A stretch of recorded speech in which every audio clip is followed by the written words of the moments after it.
యశోద ఆసుపత్రిలో చికిత్స పొందుతున్న కేసీఆర్ ను పరామర్శించేందుకు వచ్చినట్లు మంత్రి పొన్నం ప్రభాకర్ వెల్లడించారు. కేటీఆర్, హరీష్ రావు, ఎమ్మెల్యే కొత్త ప్రభాకర్ రెడ్డిలను కేసీఆర్ ఆరోగ్యం గురించి అడిగి తెలుసుకున్నట్లు ఆయన చెప్పారు. కేసీఆర్ ను పరామర్శించడంలో ఎలాంటి రాజకీయం లేదని పొన్నం స్పష్టం చేశారు. ప్రస్తుతం కేసీఆర్ కోలుకుంటున్నారని ఆయన చెప్పారు.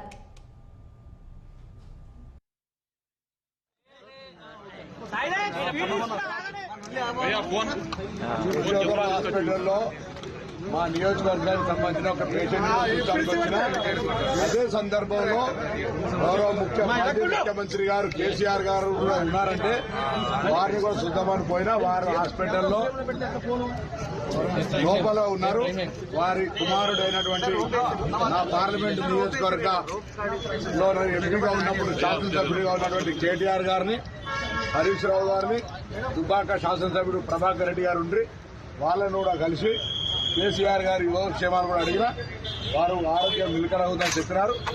మాజీ ముఖ్యమంత్రిగా వారు కూడా ఒక తెలంగాణ ఉద్యమకారుడే, నేను కూడా ఒక తెలంగాణ ఉద్యమకారుడిగా ఈ హాస్పిటల్లో వచ్చిన సందర్భంగా రాజకీయాలకు అతీతంగా ఆరోగ్యాలు, యోగక్షేమాలు అడగడం అనేటువంటిది మామూలే కాబట్టి వారిని అడగడం జరిగింది.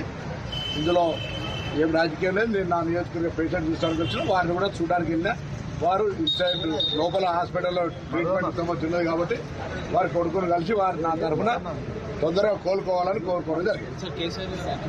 అదే వాళ్ళ కొడుకు చెప్పిన నేను కేసీఆర్ గారిని కలవలేదు.